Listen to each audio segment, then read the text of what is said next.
Téa Obreht was born in Belgrade in the former Yugoslavia and grew up in Cyprus and Egypt before eventually immigrating to the United States.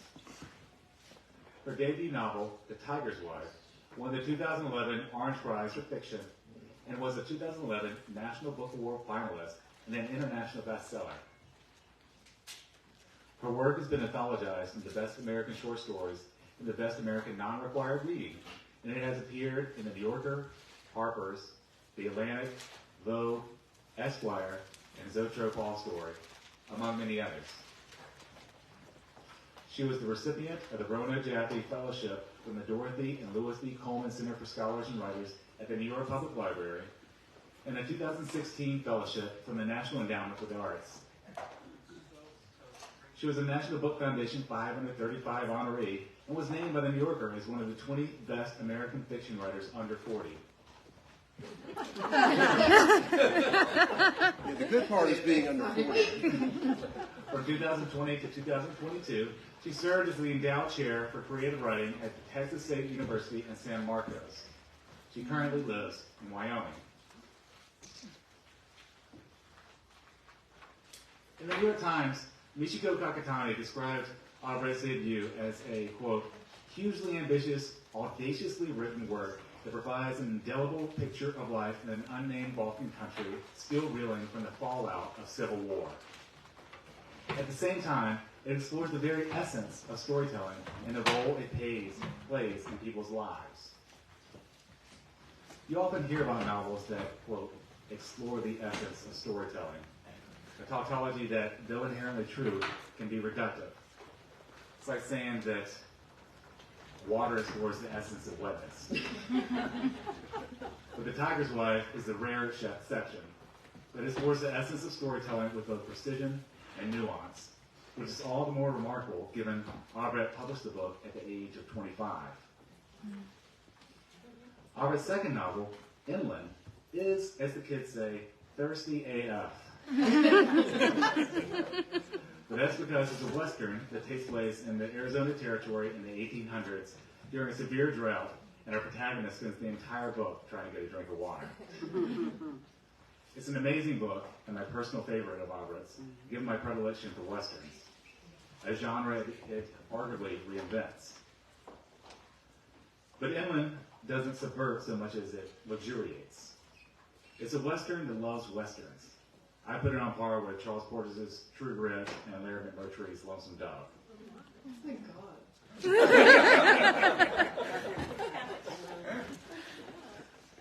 Obreht takes a somewhat forgotten piece of history, the U.S. Camel Corps, and uses it as a means to explore, literally and figuratively, the most formative years in this country. There really were camels in the American West back then. Now, after exploring the West, Obreht is headed back east. The Morningside is a departure in a career marked by departures. With Tiger's Wife, we're in an unnamed country in the Balkans. With Inland, we're in the American West. And now, with the Morningside, we're on a fictional island similar to Manhattan after a catastrophic climate crisis. I say departure, but it's very much in conversation with Obreht's first novel, which I'm sure we'll get to. I don't want to spoil any surprises about the novel, so with that, please give a hand for Téa Obreht.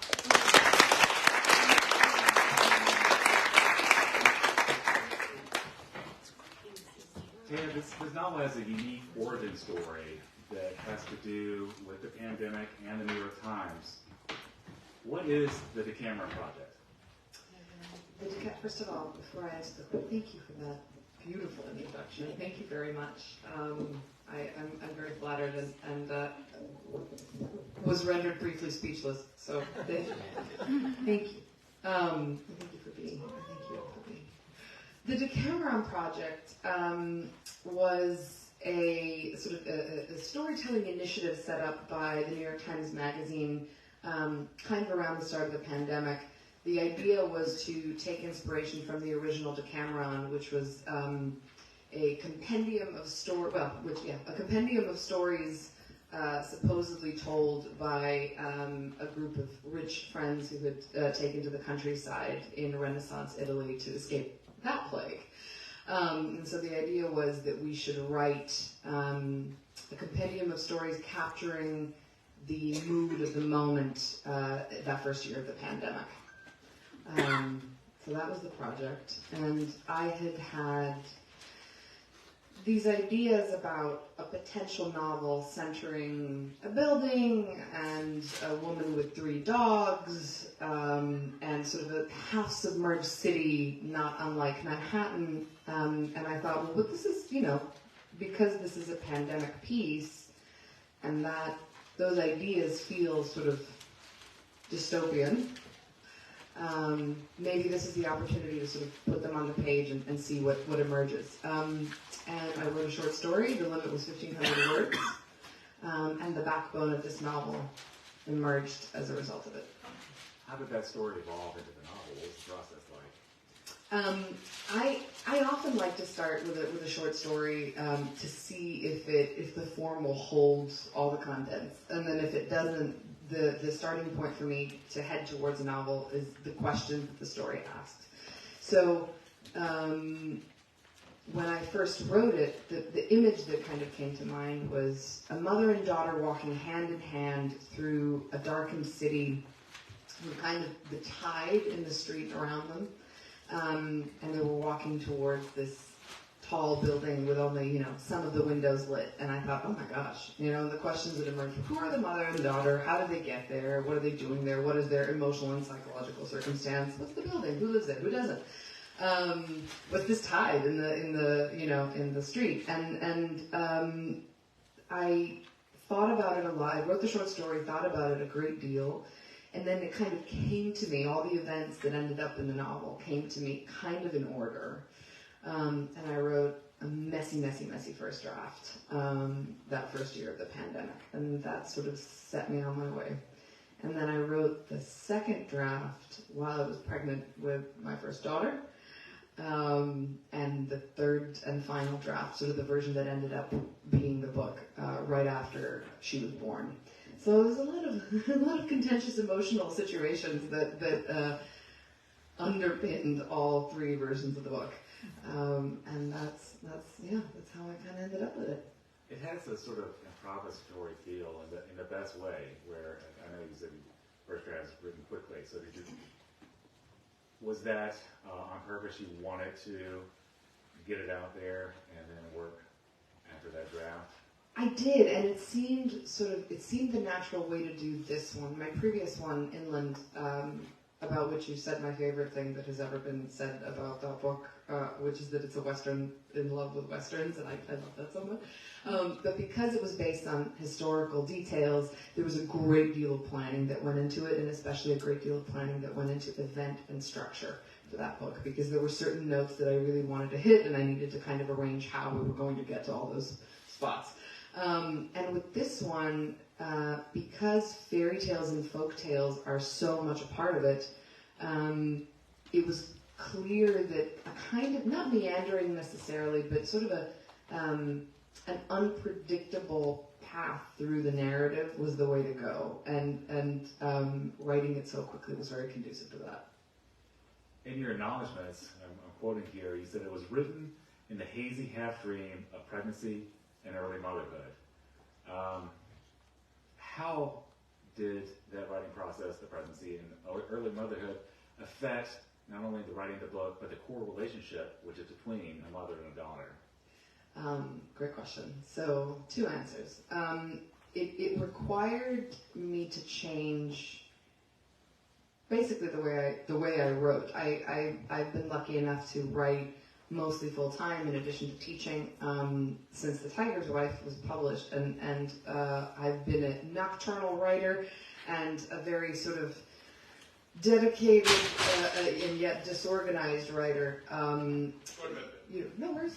A very dedicated yet disorganized writer. It's like, well, I could write 8 hours tonight. I'm going to start at 6, and I'll just go until the writing, dries up. And that was a luxury of a pre-parent state. And while I was pregnant, I was sleepy and couldn't concentrate very much. And then when the baby was born, it became very necessary to corral these moments of writing and really maximize them as quickly as possible. So it fundamentally changed the way I was able to approach the physical act of writing and sort of and enter the mental space required for writing. And then something that happened, in the final draft was that because it's a book about mothers and daughters, I think I interrogated that relationship a lot from the point of view of a daughter who has a mother with whom she has a contentious relationship. When my daughter was born and I started working on that third draft, I was like, mothers are great. They're really super. And misunderstood. So I feel like it really it rounded out the emotional tenor of the book quite a lot. Part of their relationship to me felt like the mother was trying to let go of the past, where the child was trying to reclaim the past, both in their family and their history and the country they lived in before. Was that intentional? You wanted to have that kind of dichotomy between mother and daughter? I certainly did, and it's one I think that has resonated a lot with readers who are also immigrants. I think it's something that happens often in families, or it's a dynamic that's reflected often in families that have left their places of origin as a result of some kind of trauma, right? Like we left during the war. Many members of our family were trapped in Mostar and in Sarajevo, and so everyone went through a lot of different kinds of trauma. Though we were lucky enough, unlike Sil, we were lucky enough to sort of leave early. My personal nuclear family. But I think, that idea of a parent trying to say, okay, we're starting from scratch and we're not bringing all that with us, right? Like, it's going to stay behind, we're just going to start anew, and I don't want to hear it, and I don't want to answer questions, and I don't want to mire you and all that, but I also kind of don't want to relive my trauma.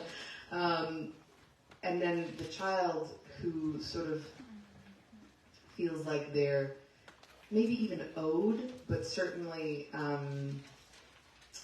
who feels like they want an explanation, and who feels like they might be owed an explanation by the adult for all the things that surround them, right? Like all the emotional sort of overtones of the household. It's a really interesting dynamic.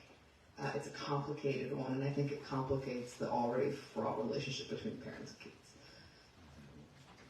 Well, with the preliminaries out of the way, we've learned how the book was written and started. Would you mind reading a passage for us? I would be absolutely delighted. I have been reading from the beginning of the book, and I think I will again. You've heard sort of the dynamics of the characters, and when the book, this is the first time we meet Sil. Throughout the book, she's 11 years old, and she and her mother have moved to this kind of drowning metropolis called Island City, which is Manhattan-like in its sort of overtones, and this has been pointed out to me. And they arrive from a country that's referred to in the book only as back home. They speak a language called ours, and they've been on the move basically Sil's whole life, and when they arrive in Island City, they're joining her aunt, Anna, who is the superintendent of this huge luxury tower, formerly luxury tower called the Morningside, which stands, kind of in the middle of the city. It's crumbling. Most of its residents have left, but the rest are sort of trying to preserve it. And Sil and her mom are part of something called the repopulation program, which brings climate refugees from abroad, to the city and to other places along the coastline that have been most heavily affected by climate disasters, flooding, and that kind of thing. But before all that is the prologue, which I'm going to read. And this is where we meet Sil for the first time. She's actually 27 here. An old familiar dread was waiting for me this morning. I couldn't tell where it came from. It hadn't followed me out of a dream, at least not one I could remember, but when I got up, there it was, in everything. The airless heat of the motel room, the halo of sunlight around the window shades, the vacant smile of the girl at the front desk when she took the key from my hand. I thought it might stay behind when I left the motel, but it hitched a ride through the desert with me, just sitting there, tightening the world. It knew me so well. When I got to the train station, I finally gave in and did what I knew the feeling was after me to do. I looked up my mother. I hadn't done it in a long time because the suspense made me sick, even though what I imagined I would read was always worse than what was actually posted. It didn't feel like the kind of morning for bad news. Quiet, unusually free of wildfire smoke, blue, windless. The train was late, the platform mostly empty. A few passengers had drifted out of the station and were standing in the sun as they looked down the track. The handful of others like me were clearly there to meet someone. It was the calmest I'd felt all week, so I thumbed my mother's name into the search bar. There was the brief nervousness that always stopped my breath before the forums loaded, the dread of something having changed, some new poisonous derangement. Usually there was nothing, hadn't been for years. Today was different. A new picture had been added to the Bellin case file. It was not, as I always feared it would be, a picture of Mila's corpse. It was a Polaroid taken almost 16 years before, the day we arrived in Island City. In it, my mother and I are backlit by the vanishing sun, standing side by side on Morningside Street. Our suitcases aren't quite out of view. We're smiling half-heartedly, hovering just far enough away from each other to make a comfortable embrace impossible. My mother looks worn and flustered, standing there in an old dress of mine that is clearly too long for her. I'm the tallest 11-year-old you've ever seen. Gangly, shapeless. I've got my arms some of the way around my mother's shoulders, and I'm obviously smiling just to oblige the person behind the camera, my aunt, Anna, whom I haven't yet hugged hello. I remember the moment the picture was taken and vaguely remembered seeing the finished result pinned up on our fridge until it disappeared under months of repopulation program leaflets. I hadn't seen it since we escaped and hadn't thought about it in years. But here it was after all this time. Who had put it up? And how had they gotten hold of it and when? Here I'd been going about my life thinking this memory and this picture were back in the past somewhere, invulnerable to even the kinds of things I was afraid of. And yet, for some unknown while, strangers had been peering at it on their cursory journey through the handful of forums still devoted to the question of my mother's criminality. It didn't take me long to feel dizzy enough to faint. When the vendor walked by, I got a bottle of water from him and drank the whole thing in one tilt. Then it got worse. In the background of the photo, way up the sloping street behind us, I recognized the unmistakable form of Bessie Duraz. She was just starting up the hill, and her 3 dogs, rangy silhouettes black as the gaps between stars, were out ahead of her. Whatever I remembered of this photo, Bessie Duraz certainly wasn't part of it. Neither were the dogs. How funny, I thought. Here, I'd had a very different, very specific memory of the first time I saw her, and all the while this picture had been out there confirming an entirely incompatible truth. Some stranger whose name I did not know and face I would never see had held all of us together in the palm of their hand. Bessie, my mother, me, even Anna off screen. The only person absent from the scene, fittingly enough, was Mila. Of course, also fittingly enough, she was the only person the people commenting on the picture really cared about. They couldn't put any of it together. The furthest they could get with it was, "Isn't this the woman from the Bellin case?" which earned them a smattering of replies from strangers. For the first time in years, I thought about adding my 2 cents. What harm would it do to chime in, to write something like, "You don't have the first clue"? There were plenty of anonymous comments. Nothing would set mine apart. Nothing would point back to me. But then the loudspeaker crackled to life, announcing the coming train, and I X'd out of the forum, stood, and went forward with my little sign.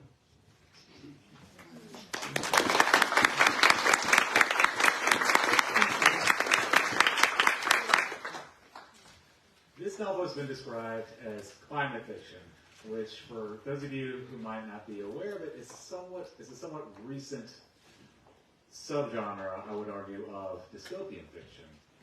And I consider this book more of a hybrid between literary fiction and climate fiction. The core tenets of literary fiction, I believe, are nuance, complexity, ambiguity. But then you have climate change, which seems to negate a lot of those. Climate change is bad. The end. If you don't believe in climate change, you're wrong. The end. So I'm curious, given that the tornadoes in the movie Twister don't suffer from generational trauma, how you manage to wed so beautifully and successfully literary fiction with climate fiction? You're very kind. Thank you. I think the goal for me was to, if it is working, I'm hopeful that that's because the goal for me was to write something in which climate change and coming climate disasters were under everything, rather than sort of active events throughout the narrative. I didn't want to write something that was dependent on like one big apocalyptic event. I wanted there to be sort of a slow slide into neglect for the city because of a bureaucracy that was incompetent and, you know, failing infrastructure and all that. I wanted it to just sort of melt into the water. And I wanted to see how people would live around that because, you know, I'm not sure. I think we talk about the inevitability of climate change. I'm not sure that we're going to catch things in time. And I have the sneaking suspicion that we are already living in a time, you know, where the beginning of it is so inevitable and so all-consuming that we will live around it rather than overcome it. And that was what I hoped to write.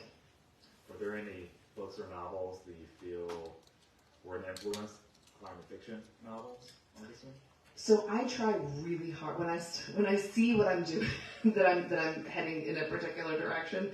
I try really hard to avoid the books that sort of fit in with that that align with it, just so that I'm not too heavily influenced, and mostly so that I'm not discouraged. Because if you read, you know, afterwards I read The White Pirate and Land of Milk and Honey, and I was like, well, this is amazing. Like look at C-Pam Zhang and Lily Brooks Dalton, like killing it, you know, and I feel like if I had read them before, I would have been very discouraged from working on my own. So, but I think,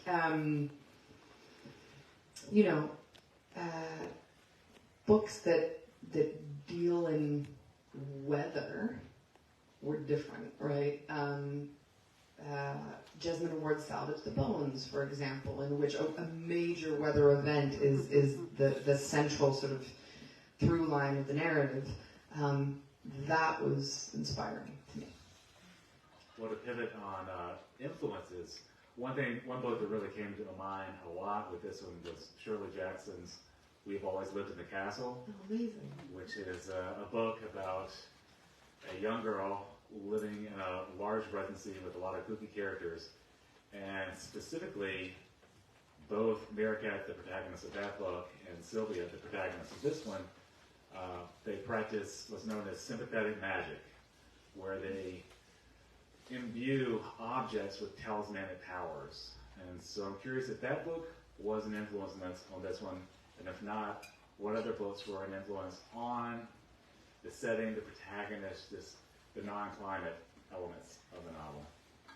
I think writing a young protagonist, I'm influenced heavily by books that I read as a young protagonist, as a young person myself. So I think Joan Aiken's The Wolves of Willoughby Chase, which is a British book that I read in my British schooling, or something like The Little Princess, or even something like Anne of Green Gables. These books that feature very solitary protagonists who are out to find something, to discover something.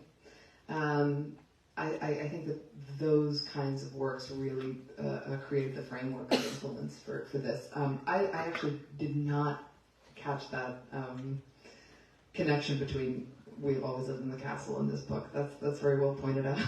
I wanted Silvia to be struggling with her inability to have any power or control over her life and over the circumstances around her.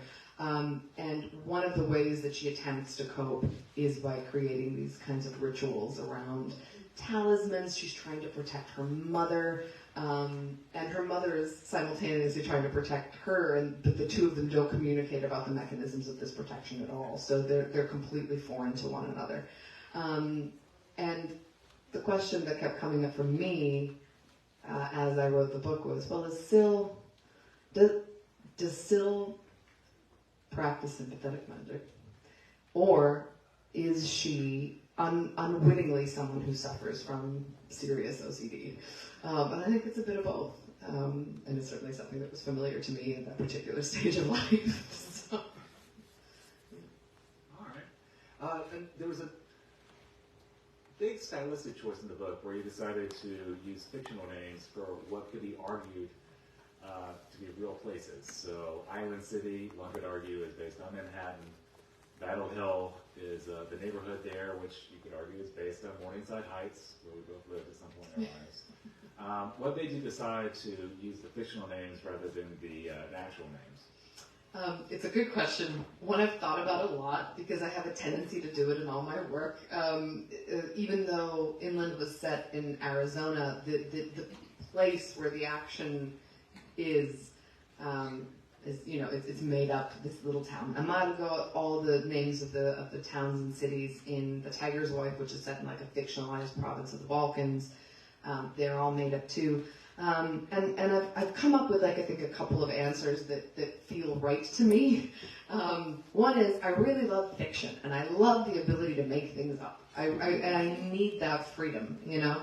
And I felt it a little bit when I was writing Inland, this feeling of like, well, you do have to kind of like some of these things happen, and these people were real, so like, what did they actually look like, you know, and where did they actually go, and what were the actual experiences, and so whenever reality starts to creep in, I start to get a little bit panicked and want to push back against it with as much invention as possible. So my instinct immediately is to make the setting up and be like, well, whatever influences from reality make their way over, that's fine, but like, let's start with the premise that this is invented. And one of the reasons for that, the strength of that impulse for me, I think, is that I am an immigrant. And I have moved from place to place my whole life. I lived in New York for the longest I've ever lived anywhere, which was about 8 years. But before that, it was like 3 years, 4 years, 3 years, 4 years. And so I have this abiding feeling that I don't really know a place very well, and that I'm not any measure of authority in it. And that very specifically applies to, I was in conversation with a couple of y'all last night at the party, and I feel like all my questions were like, how long have you lived here? Tell me all about it, you know? And I feel perpetually that I lack that authority, and that in order to write about a place, you really have to have that authority. I don't hold other writers to that standard. It's just sort of like a strange barrier from within. If that makes sense. Yeah, it does. World building is a very zeitgeisty term and literary criticism. And a lot of people get it confused between world building and scene setting. I always say a house built on stilts is scene setting. A house built on stilts because the polar ice caps have melted is world building. This book handles a lot of world building, but it does it in a very light, with a very light touch. And I felt that worked beautifully in the book. So I'm curious if that just arose organically with the story, or is it a conscious choice on your part? It ended up being one of the few conscious choices I made with this book. The messy first draft was full of very overt world building, and this is something that I actually tell my students all the time. Just like, get it onto the page. You can cut it out later, but put it there for yourself to see. So the first draft, you know, had all the reasons for the repopulation program and sort of the history of the place and the history of the neighborhood.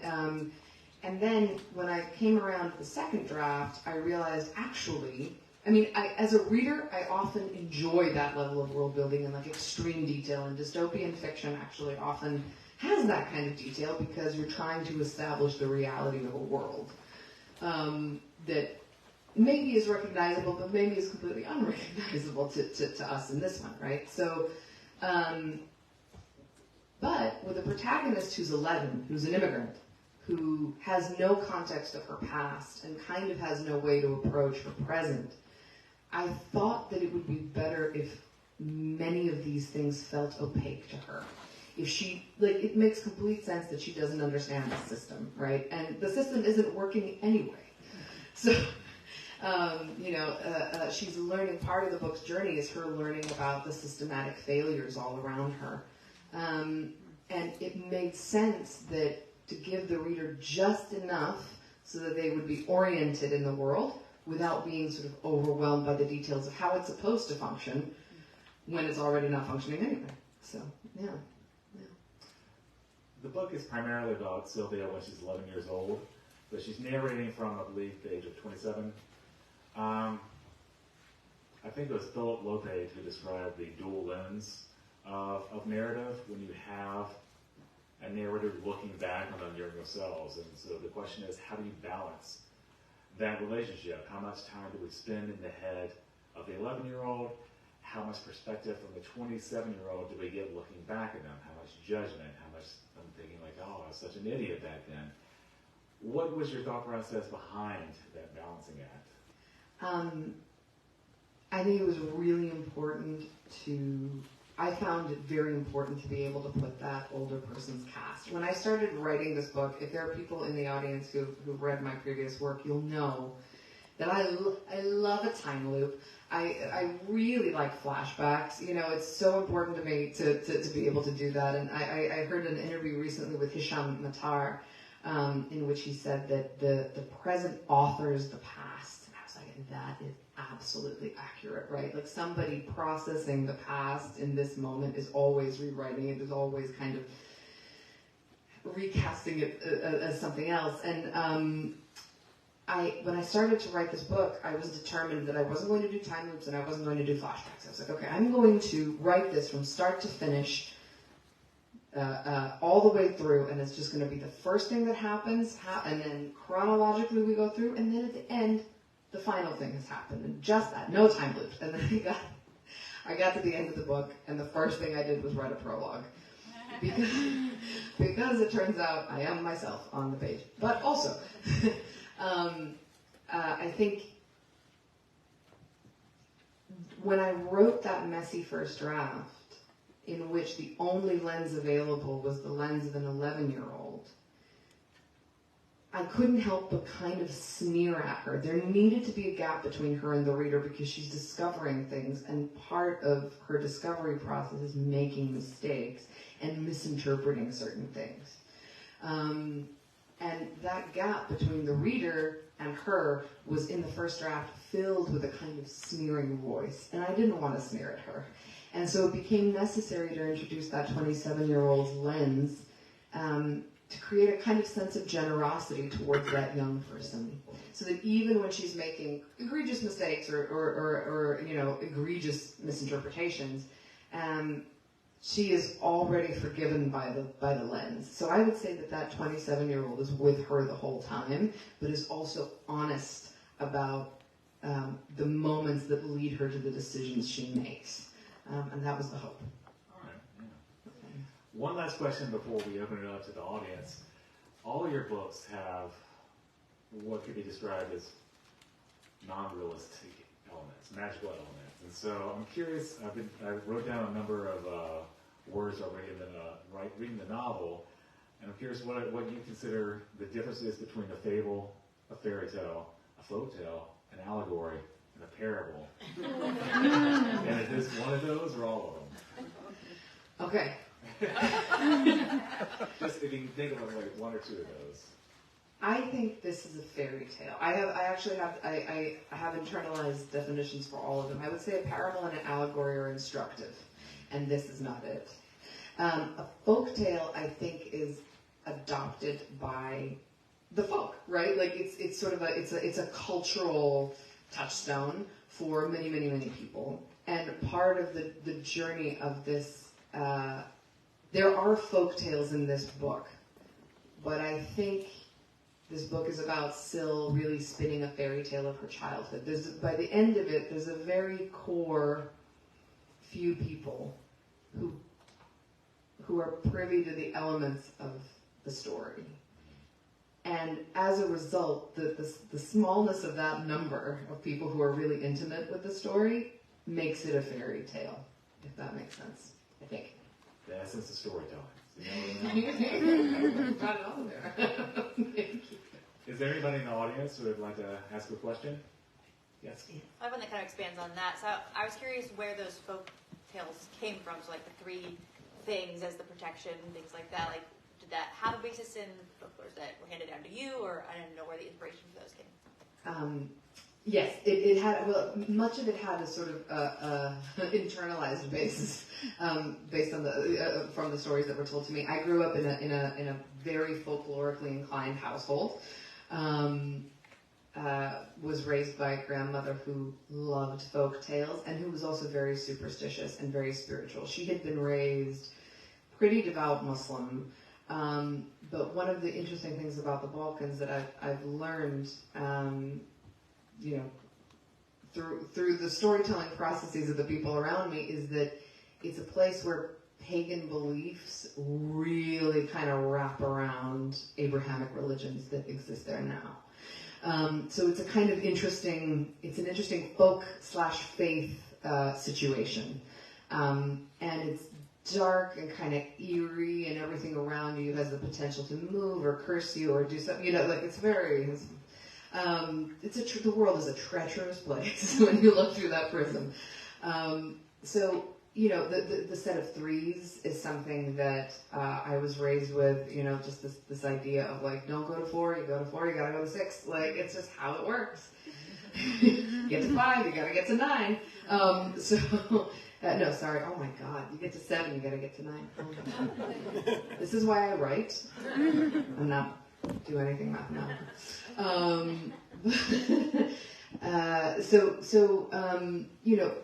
Slavic folktales, Germanic folktales, all the sort of like Vasilisa and Baba Yaga, whom we call Baba Roga. Stories about God taking human form or the devil taking human form and walking among people are very, very common in Balkan folklore and Slavic folklore in general. So it's like a wide mix of spooky things. And I'm very interested in the way that informs people's perspectives, and it really often finds a foothold in my work. So yeah, thank you. Anyone else? Yes, ma'am. First of all, I was going to say I've read the book and I really, really enjoyed it. Thank you. But I wanted to know, because you mentioned that the inspiration for the novel came from the picture in your head of the mother and the daughter standing in the street. At what point did the character of Bezi Duras kind of enter, and where did she come from? That's a great question. Hey, if you could kind of repeat the question. I will repeat the question. Sorry, totally. Thank you. I always forget to do that. The question was, this reader has read the book, and the question was, when does the character of Bezi Duras, whom you heard about at the end of the excerpt, when did she arrive? So I had been thinking about the folk tale that inspires sort of Sil's obsession with Bezi Duras for a really long time, for years. And I had been trying to work it into my books. I had actually written a manuscript in which the first book I wrote after The Tiger's Wife centered her as the main character. So she had kind of been with me for a really, really long time. And when Sil and her mom got to the building, she was waiting for them there. And it was a big surprise to me, but then it all made sense. So yeah, thank you. Anyone else? So back to the fairy tale folklore stuff. So the aunt, I'm so bad at the names. So the aunt's name, Anna. Yeah. So she and the main character were the two that were susceptible to that. Was that due to like their solitary states, whereas the mother was more the foil, who was like, no, this isn't true, but then she didn't feel as isolated. So I didn't know if there was anything in who's more susceptible to buy into that or where that. I think Sil is very susceptible to buy into that because she's so young and she has no context for like anything else, right? Like I think that one of the things that ends up happening in the book is that the danger of not telling Sil about the past comes back to haunt her mother because Sil latches onto the first thing she hears about back home, and that is this folklore way, right? And for Anna, who tells her these stories, it's all bound up in nostalgia, right? Like Enna is older, she's lost her wife, she's living in a city in which, you know, she hasn't really found a foothold. She's very competent, but she's longing for home. And here's somebody who's a totally blank slate whom she gets to impose her views of home on. So I think that for Enna, it's a mechanism of nostalgia. And Sil is just like totally primed for that. She's just there to receive whatever. And yeah, I think Sil's mom finds it pretty isolating that she's left out of this, but it's not the way she sees the world at all, and she thinks it's a dangerous way to see the world. So that they're at loggerheads over that. Yeah. Thank you. Anyone else? Yes. Trying to piece this together in my head. When you write climate fiction, when you write a dystopian novel, there is little hope. You know, it's very difficult to imagine what happens if it gets hotter and hotter and hotter, or if it rains more and the sea levels are rising. Yet we've talked a lot about the past and fairy tales and all of that. So how do they maybe offer, and I haven't read the book, I'm looking forward to reading it, how do they offer perhaps a blueprint of how to imagine a future? Because isn't that one of the things that writing is also supposed to help us understand, is what is yet to come? That's a great and complicated question. I really know, I appreciate you asking me to think about that. I think I think that often fairy tales and folk tales, storytelling is often a map of survival in many, many ways. It's a map of, physical survival, emotional survival, psychological survival, right? Like often the tales we tell are ones of triumph, and it's often, well, here was a difficulty, and we got through it, so that's great. And there were, I think, the thing I wanted to avoid in writing dystopian fiction, let me see if I can if I can bring this back around properly. The thing I wanted to avoid, and that I have found especially frustrating as a reader of sort of the Western canon, is that in the West, we often imagine the apocalypse, whether it's due to, our storytelling modes, or just the kinds of stories we tell. We have a tendency to be limited in our imagination of the apocalypse and of crises in general, right? Like when you read something like Cormac McCarthy's The Road, which I love, what you have is a world-ending event. And when we imagine apocalypse in the West, we imagine world enders, right? Some great catastrophe has happened and no life is the same. And as a result of it not being the same, it is, life is a tragedy. But the truth is that in other places with other narrative modes, including where I come from, apocalypses have happened, are happening, they're happening right now as we speak in a couple of places in the world. And the story of human life is one of tremendous resilience. So I think I wanted to sort of, I think stories of the past tilt that, right? At survival. And also at grief. Like I do think that part of the age that we're living in now is requires us to grieve for the things that won't be, right? Like we've gone past certain points with climate change, with life, with culture all over the world, and it is appropriate to grieve as people grieved in the past, but to out of that grief comes the possibility of a future that looks different than one that we might have imagined or predicted. But it is there, right? And that is reflected in the way we've always told stories. The new day at the end of great tragedy its primary mechanism is change, right? Like something is different now, but life is continuing. And so I think that's the hope. Thank you. Thank you. So I think that wraps it up. Thank you. Thank you all for listening out.